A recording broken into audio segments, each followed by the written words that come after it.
so let's take a look at part 3 of this unit and graphing, or graphs. Okay, again, I'm not going to read this whole thing to you, but I'll skim over it. This is what the actual curriculum says that you need to know in this section. That you need to basically graph linear equations, okay, and then be able to analyze the graph. And 2 key words are needed to be known here. The word interpolate and extrapolate. Okay, and if you haven't heard those words before, I'll try and make sure that they're clear by the end of this unit. Okay? All right. So with graphing, hopefully at least at some levels, you use things like number lines like this. And you're able to at least put numbers on the number line. This is as simple as it gets generally in the math that you would have been taught up to this point, is just using number lines. And even before you learned about negative numbers and before 0, you probably in your elementary schools had little number lines where you do counting. Okay? Shh, guys, please. Okay? Then as you got into higher grades, you started learning about negative numbers and how they plotted on number lines. Okay? But that's not what I'm here to teach you. That's the start. Okay? Hopefully from there, as in math and science classes, you started moving towards taking values, putting them into tables, and then putting the tables into things like graphs. Now there's different types of graphs, but that's just one simple example.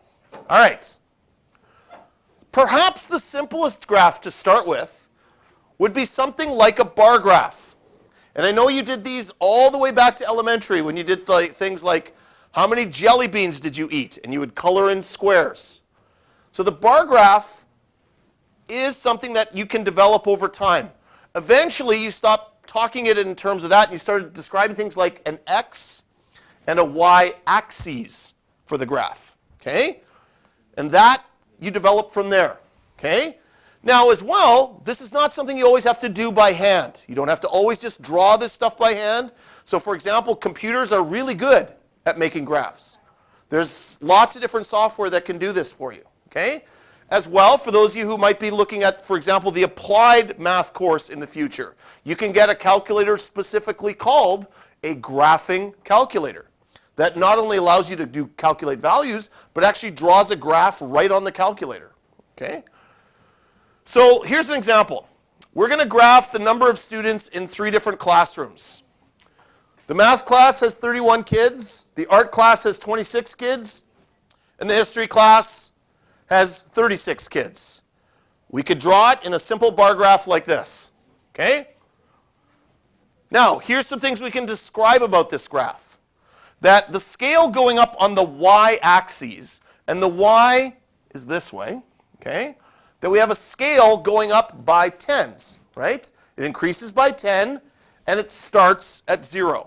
So this is a simple graph because there's no scale on the bottom here, on the x-axis. Only scale that we have is 1, 2, 3 subjects. But this is the scale going up here. So it's a really simple graph. But we can change the way that graph appears, right? So for example, we could change the starting value. We don't have to start a graph at 0. It's the most common way to start a graph, but we could start it at some other value, and we don't have to go up by tens. We can go up by different numbers. So before I show it to you, if you sort of blur your eyes and just sort of look at those 3 bars and how close they look, and now I show you the next graph, you can see it looks a lot different, but it's the same graph. It's the same graph, but I've changed the scale. Right now it's not going up by tens, it's going up by 2s. And I didn't start at 0, I started at 20. So by changing the scale, it kind of changes the appearance of the graph, but it's still a graph, right? It's a very simple manipulation of the graph by changing some of the mathematics behind it, changing the scale, changing the starting value. Okay, now when you do this, and again, some of you might have heard this before, your graphing data will involve an independent and or a dependent variable. So the definition of these, the independent variable is a variable whose value may be freely determined without reference to other variables. So for example, you could be studying all the fast food restaurants in St. James. Okay? You set this up. So nothing affects that variable except you. You're the only one. So it's an independent variable. There's nothing affecting those fast food restaurants. They just are what they are. A dependent variable is a variable whose value is changed by another variable.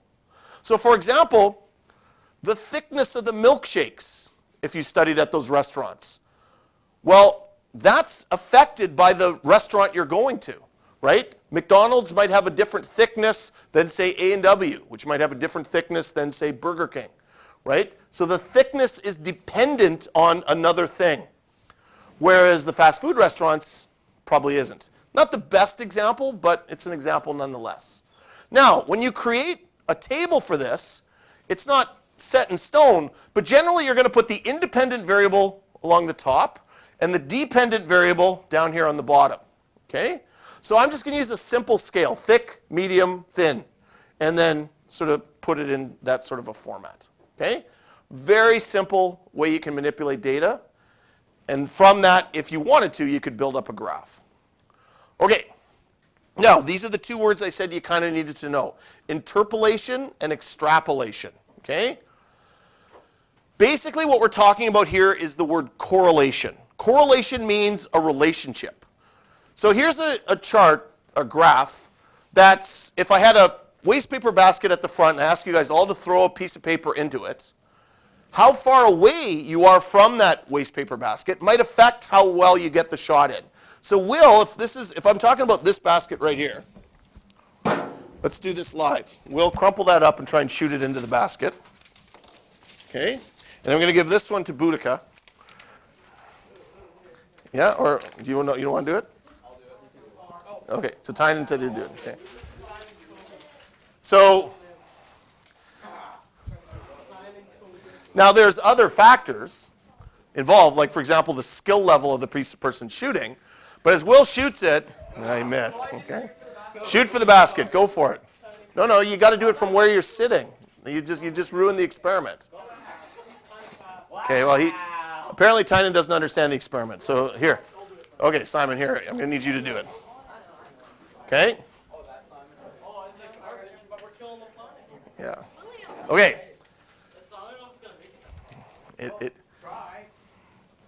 Actually, that's pretty good. All right, so let's say I graphed the data. Let's say we did a ton of experiments on this.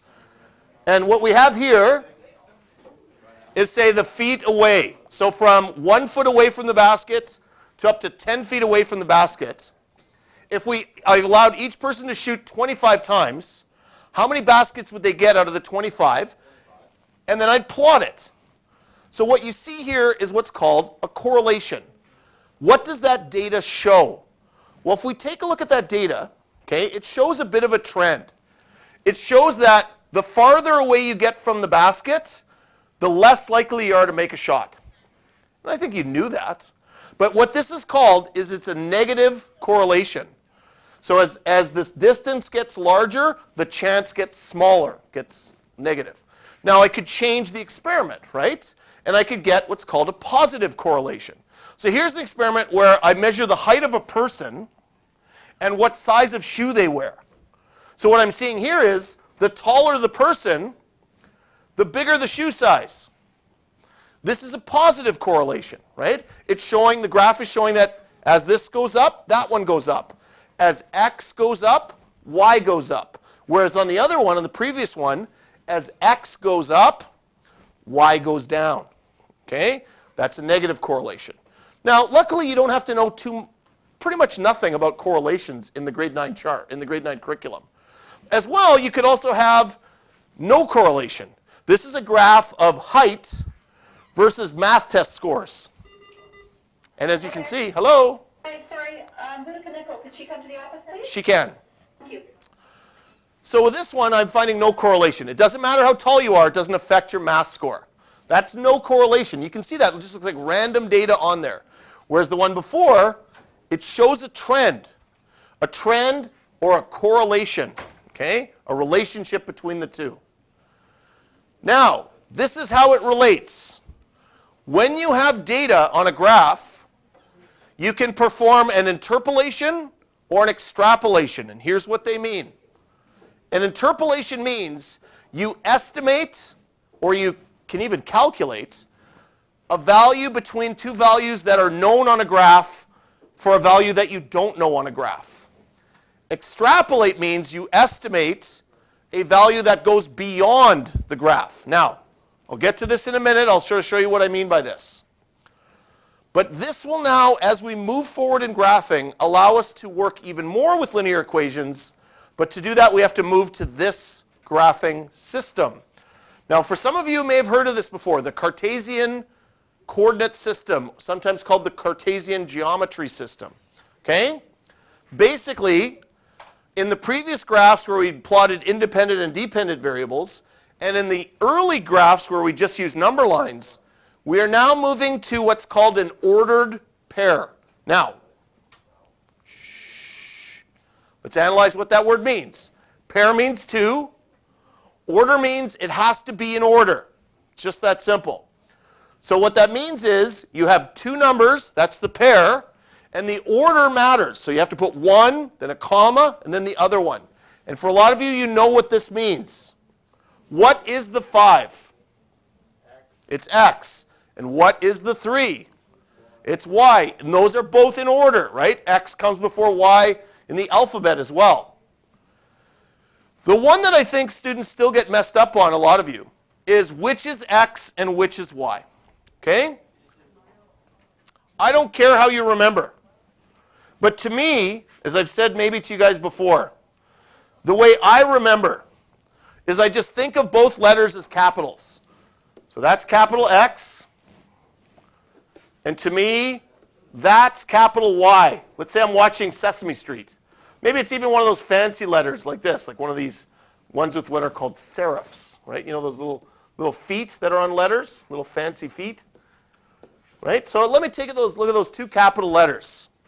Out of those two capital letters, only one of the letters has a line drawn in it that goes straight up and down. And that's the Y. The Y is the only one that has a line that goes straight up and down. So to me, that's how I remember. I remember, when I look at this, is the Y is the one that goes up and down, whereas the X goes horizontally. Okay? I don't care how you remember it. Someone else suggested another way that their teachers taught them. Great. Okay? But you got to remember. All right. What this does is it divides up the Cartesian coordinate system into 4 quadrants. Now, these 4 quadrants are important to kind of know this. In this quadrant, all your x's are always going to be positive, and all your y's are always going to be positive. But here in quadrant 2, your x's will always be positive, but your y's will always be negative. Okay?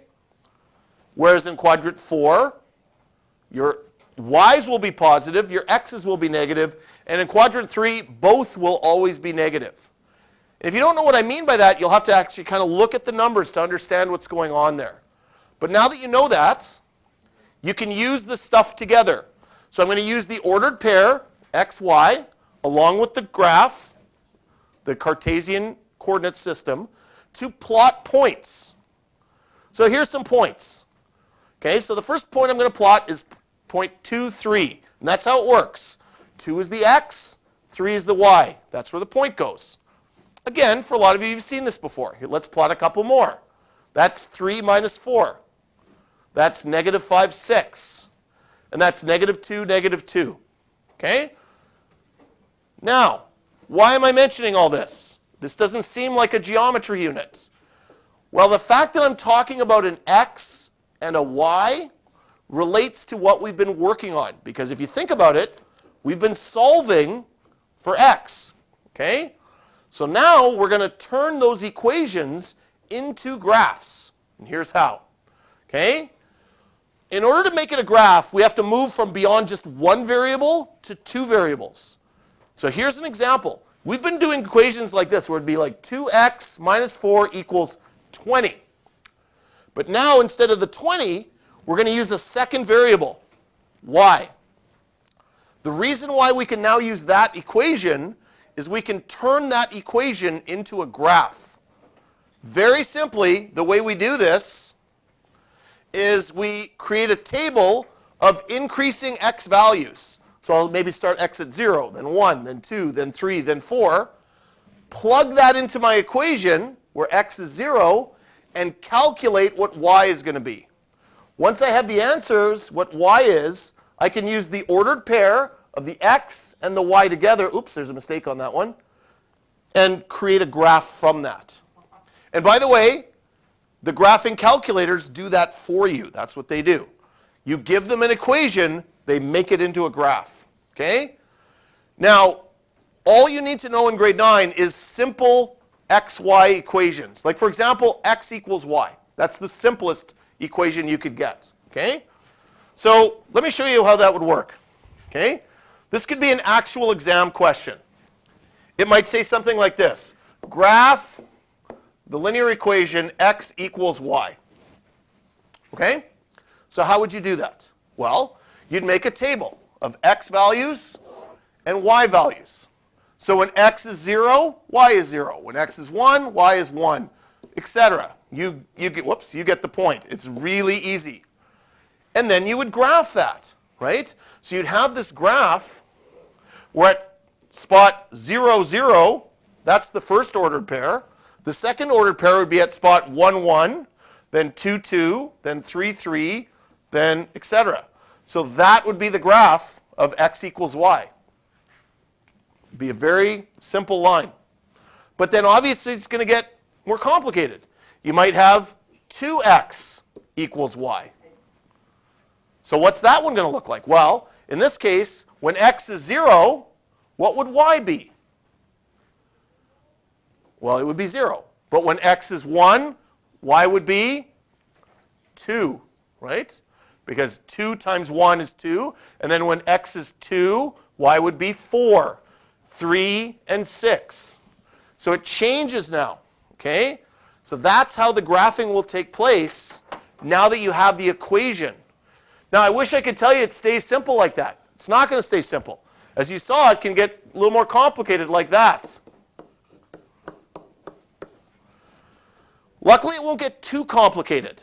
Okay? In other courses, it's going to create odd shapes like what are called parabolas, which are these shapes that look like this when you graph them, right? These weird lines that go like that. Your guys's won't be that complicated. All the stuff you guys will graph will be straight lines. Okay? There will be no curves in your lines. Actually, that'll be a way you can tell if you're doing it right, is if it's a straight line. Okay? But it might be a little more complicated than this. It might be something like this.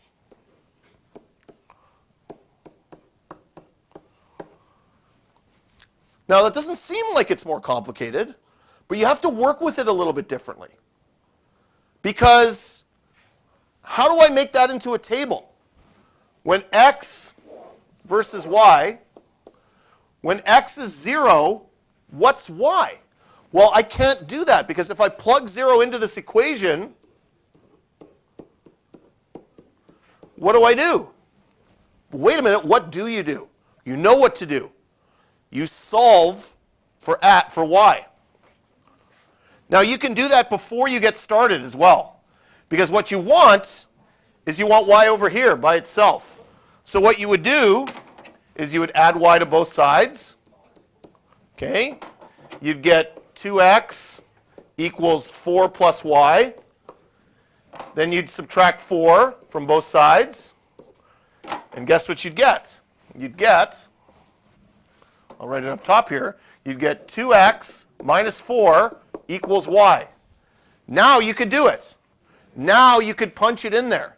So it's possible that some of the equations you get need you to use the skills that you've been building before you start graphing it. Okay? All right. I think you guys are ready to rock. So let's wrap up.